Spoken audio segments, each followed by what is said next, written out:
but I'll start by introducing Wally Plumley. I think everybody knows him, so we'll go to Dave Roberts. Everybody knows him. We'll go to Mark Thomas. Everybody knows him. Kim Crum. Kim is a professional racing driver.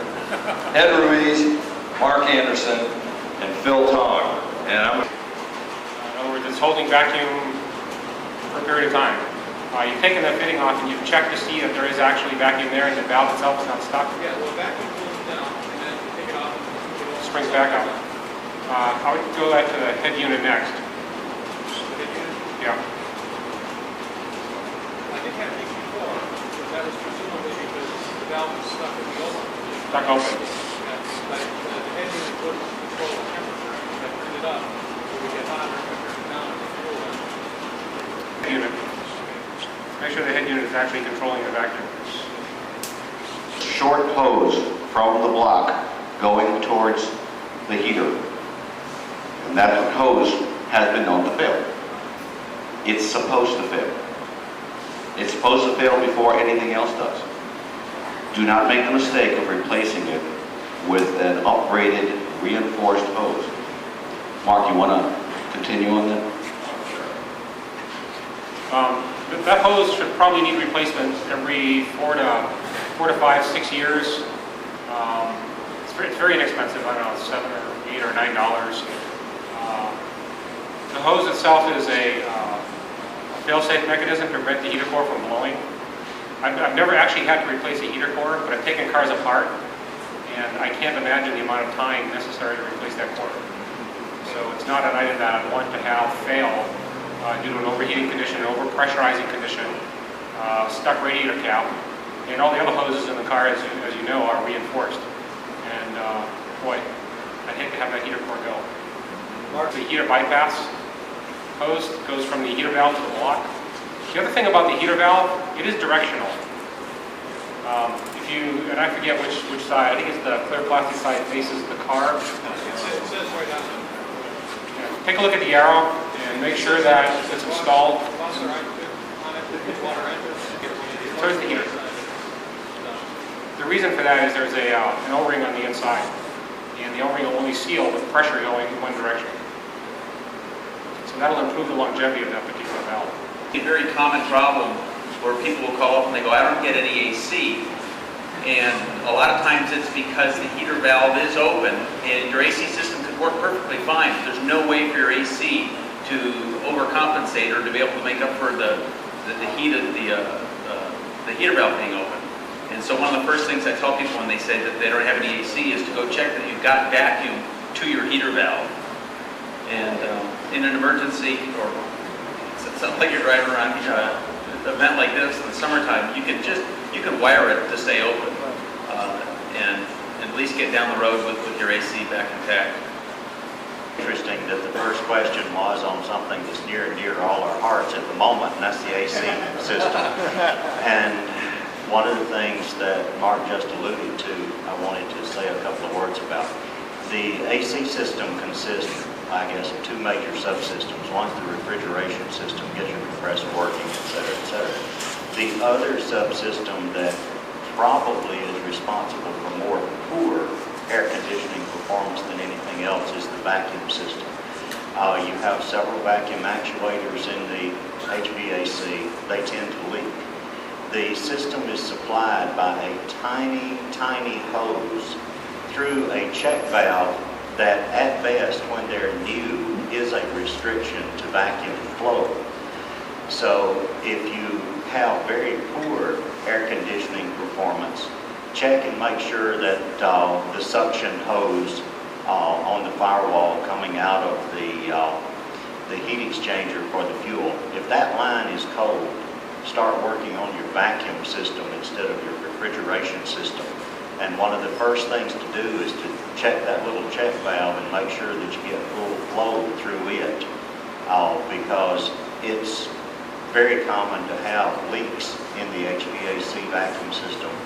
And if you have any restriction in that vacuum line, it isn't going to work.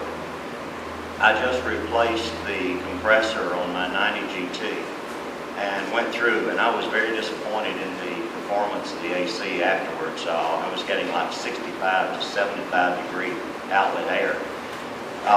Started doing some checking, and by changing the vacuum check valve, that one thing alone dropped the outlet air temp by 10 degrees. The recirculation valve, the recirculation flap needs to be closed, the heater valve needs to be closed, et cetera, et cetera. And if you have poor vacuum, you're going to have warm AC.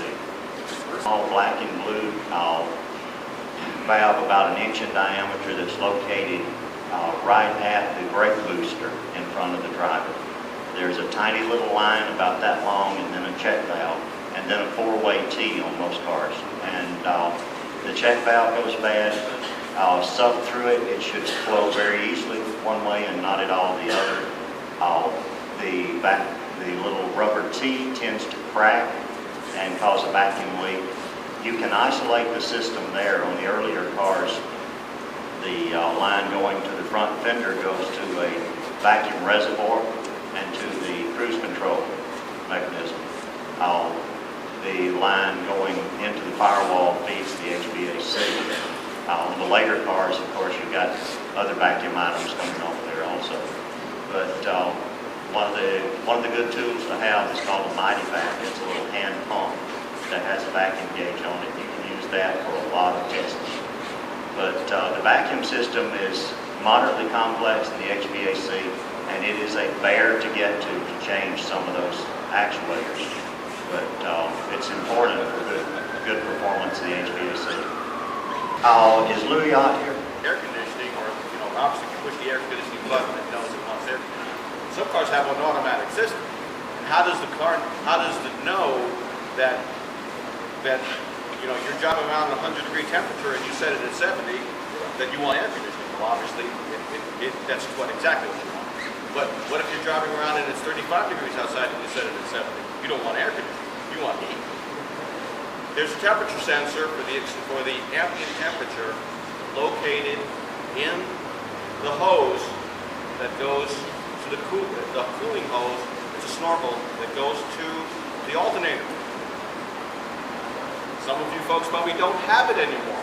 I've seen cars without it. I've seen the wire just dangling there, and the owner doesn't know that there was anything that existed there. Make sure that hose is there, properly installed, properly fitted, not collapsed. And you go back further up towards the snorkel, which means you have to take the cover behind, in front of the driver's side wheel, beneath the headlight. There's a cover there. Take that cover off, and attached to that cover on the inside will be the hose, the snorkel back on it.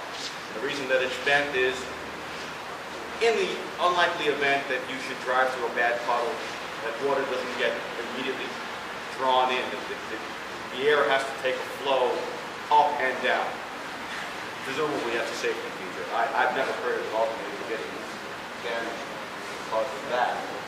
If you're not having the cover on, or not having the hose on, but not for that. In any event, at the end of the 100-degree bend, there'll be a collar, a metal collar, with the wires connecting to what appears to be a pin going into that collar. That is the temperature sensor. Now, the temperature sensor itself probably will not fail. I haven't heard of one that has. But the pin, the connections, do corrode. They're exposed to the environment. They're exposed to the elements, and they are copper or brass, or they will corrode over time. They will turn green on you. And as they corrode, that connection is deteriorating, so that signal that's going to the head unit no longer is really